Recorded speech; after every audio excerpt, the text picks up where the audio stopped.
Hey friend, C.Note here. Welcome to Dopamine, the show that is like putting your mind into a psychological blender. Today on the show, we're going to talk about why INTPs may think that they're an INTJ. And we're going to jive right into it.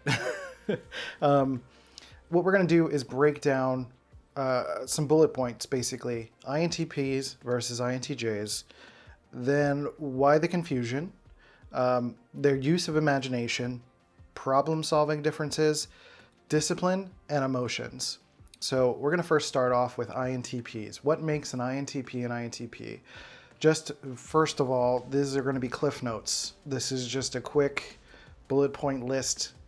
I'm going to go into a little bit of detail, but this is not a definitive video, by the way, just so you know. I'm not claiming to have the answers here. So INTPs tend to accumulate as much data as possible. We pluck information at random access, more of like a web of thoughts and plucking what we need when we need it. Defines rational as theoretical, logically sound, and if this then that kind of logic. I describe it as sort of like Star Trek jargon, turning the plasma manifolds into the EPS couplets or whatever, right? It's like, if this then that, there's a logic to it. It makes sense, and you can just kind of fill in the variables with whatever variables connect to each other. They can care about credentials, but doesn't find it necessary in order to trust someone's competency. I don't have credentials, and a lot of INTPs trust me, so there you go. Tends to trust people they like who can provide an interesting array of insight. So for me, an example would be Neil deGrasse Tyson. He's always got something wonderful to say. I wouldn't care if he was or was not an astrophysicist for the people.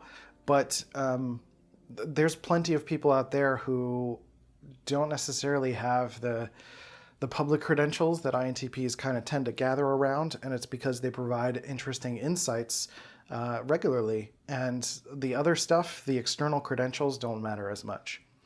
And lastly, INTPs tend to have a rightness fixation, bending logic to always be correct.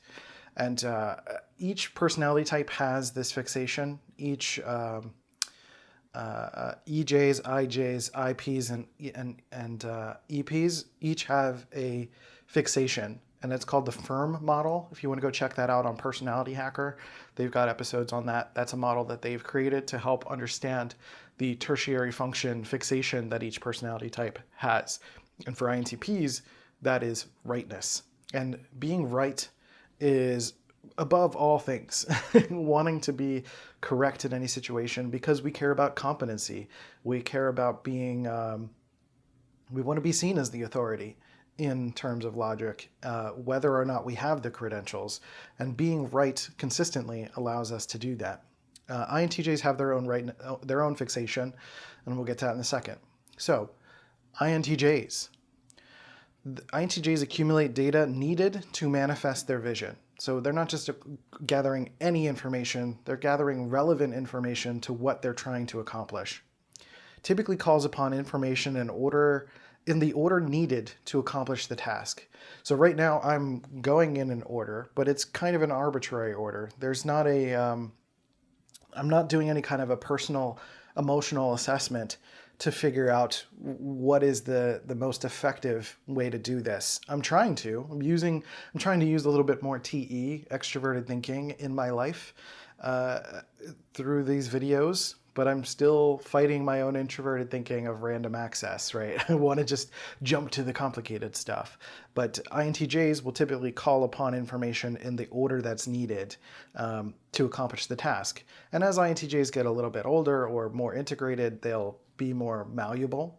But certainly younger INTJs will be a little bit more rigid and like, this is the order of things, the order of operations, the scientific order of operations. The scientific method is very much an INTJ thing versus an INTP thing. It's not to say INTPs wouldn't value it, but INTJs tend to lean on it a little bit more. Defines rational as proven empirical evidence and follows the scientific method, as I just said. Measure twice, cut once. Make sure it's effective to only have to cut it once. Whereas an INTP would just be like, well, I don't want to have to think about it. To measure it takes extra effort just based on the way the brain works for an INTP. So INTP is just like, I don't know, I'll just cut it and I'll figure it out.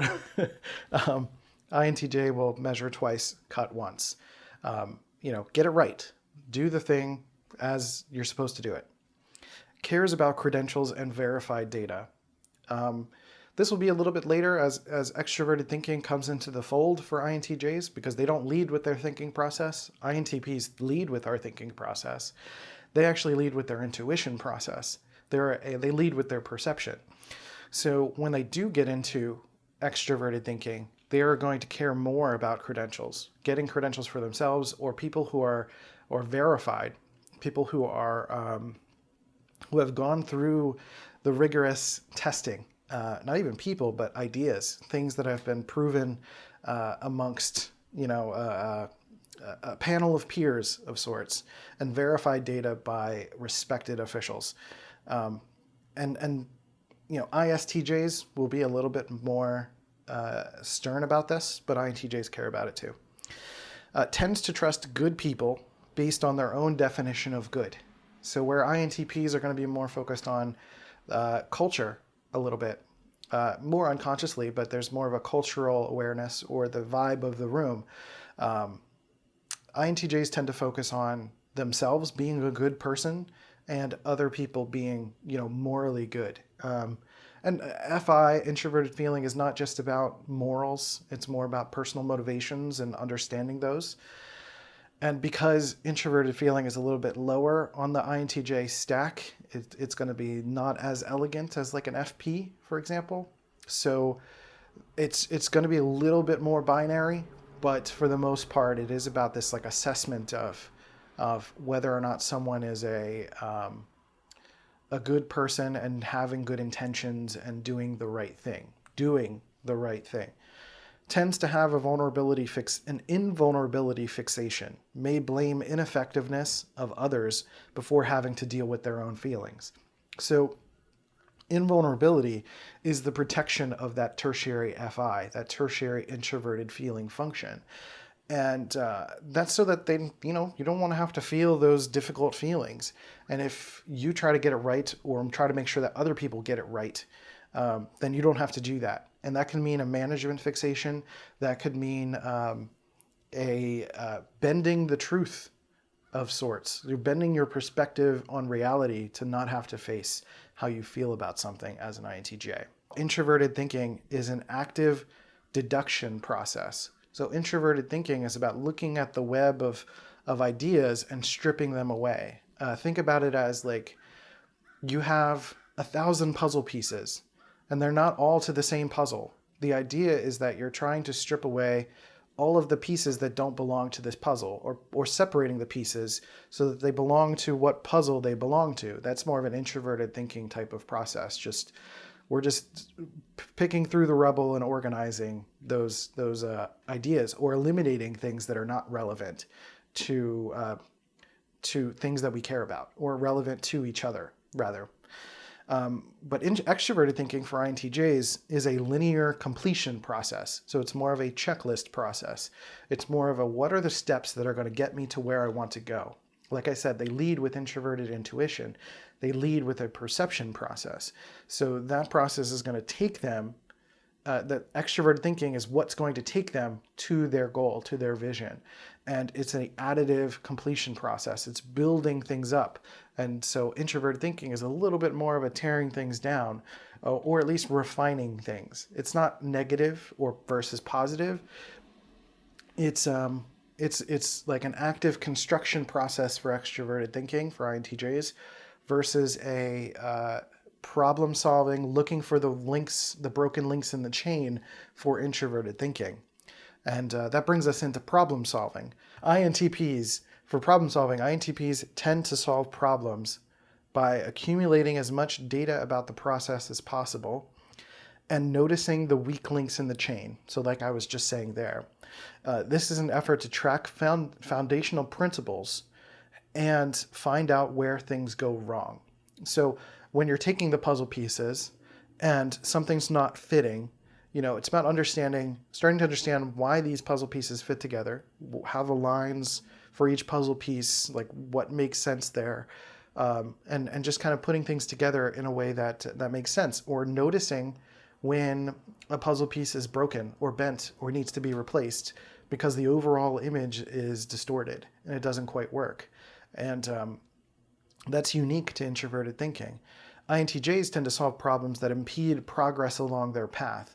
So if they are working on one puzzle and they're doing it in a particular order, like you're trying to complete the puzzle like left to right, or you're trying to do the border first, and if for some reason you can't find the puzzle piece that goes in the right order, then you're going to solve that problem before you would, say put it aside and go do something else.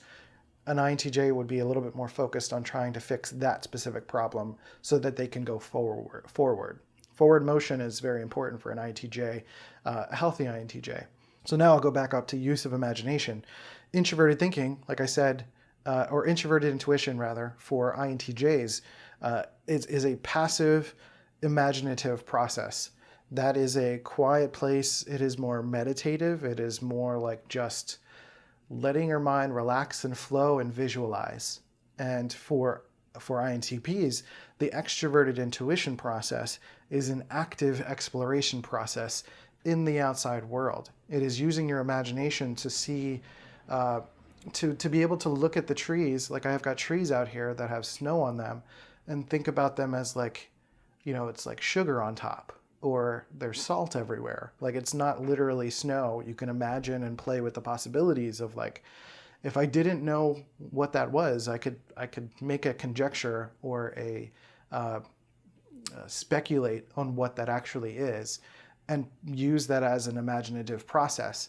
So when I go and actively explore, it's a very active process. For INTJs, it's a passive process to kind of let everything that they're learning or knowing coalesce into a single vision, into a single idea. Discipline. For INTJs, it's a focus on task and vision. You'll notice that's a theme. Task and vision. Vision, introverted intuition. Tasks, extroverted thinking. Vision, tasks. For INTPs, it's a focus on self and principles. So self, introverted thinking, and principles tend to be an NESI thing, an extroverted intuition, introverted sensing thing. Principles are just how you navigate the world, and using those principles allows you to navigate whatever space you need to navigate. So that provides your own personal sense of discipline. For INTJs, FI is also a personal discipline thing as well, for being a good person and operating based on positive motivations, or whatever motivations are valid for you as an INTJ. And then lastly, we'll talk about emotions. For an INTP, we tend to focus on the tribe and the tribe's vibe and emotional resonance. Even if it's unconscious for us, because it is the fourth function in our cognitive function stack, we will prefer to, it'll come out unconsciously in a lot of the words. I did a profiling session with someone yesterday, and I tend to ask the question, what makes you weird? And her response was, she was starting to list off what other people would say is weird about her. Even though she's an INTP, that was like her default kind of response. And that's something that we unconsciously tend to think about as INTPs, like, what do people think about me? Versus an INTJ is going to be more like, what do I feel about myself? Tend to focus on their own emotional experience as an INTJ and what it means to be a good person, be motivated by good things. And even, based on your own interpretation of what good means, usually determined by whether or not someone or they are doing the right thing. So emotional resonance is going to be different for INTJs versus INTPs as well. So those are all cognitive function related things, but really if you look at the difference between judging and perceiving, which I'll put another card here, how you show up to the world. Judgers tend to show up to the world ready to work, ready to execute on something, or whether it's their own vision or on a presentation, a plan of some kind, or to work with other people and accomplish something together. There is a degree of showing up to do the work and then being more passive at home and letting your mind relax. Your space at home is probably cleaner, more minimal. All of those minimal setups that you see on YouTube are probably TJs doing that. And then INTPs or NTPs in general, we show up to the world ready to play, ready to learn, ready to imagine, ready to play in the snow. It's not to say that INTJs can't play or have fun. It doesn't say that INTPs can't show up and be proactive and productive. But it's more of the natural desire, the natural bent. My place is a hot mess right now, and INTJ may not be cool with that. But for an INTP, it's fine. It's comfortable for me. I know where things are. It's all cataloged in my head, not cataloged externally. So those are just some brief examples of what it means to show up to the world. Judgers will show up ready to work, be at home more relaxed. INTPs will show up ready to relax and play and be more, do the work at home and be more productive and proactive. I do this video like when no one's home. Molly went to the studio and I'm just kind of free flowing here on my own, and it makes me feel comfortable. Even when I am around other people, I put headphones on because then I can think and I'm not distracted by other people. That helps me to focus and do what I can do because I'm trusting my thinking process to get the thing done. So hopefully that helps you understand as an INTP why you might think that you're an INTJ and what those differences are. I think one of the real key differences why you might think that you're an INTJ is because of that discipline process. I mean, because of those different things that I talked about, discipline, emotional experiences, and problem solving, things like that. They can appear very similar. INTs have a kinship. There's things that we can talk about and vibe with and make happen. But the real key difference, I think, is that INTPs might think that they're an INTJ because if we go out into the world ourselves as an INTP, we can be disciplined in the outside world because we're the only thing that we have to worry about. We're using introverted thinking to navigate the world. But if we have to go out and be disciplined amongst other people or try to lead a team, that becomes a whole different scenario. That becomes a different challenge, something that an INTJ may be better suited for. So it's really about your discipline personally versus whether or not your discipline is related to the outside world. Does that make sense? I hope it does. If it's not clear, if this video didn't really answer the question, let me know in the comments below and I can do another one or answer your questions in the comments. So if you are an INTP who is serious about personal growth, we have programs, courses all on our website, and you can sign up for our email list to get some exclusive offers and content and all of that stuff to help you on your journey for personal growth. We also have a Mighty Networks group that you can only access through the email list. So go ahead and sign up for that below. With all that said, I appreciate you. Take care of yourselves and each other, and I'll catch you next time on Dopamine. See ya.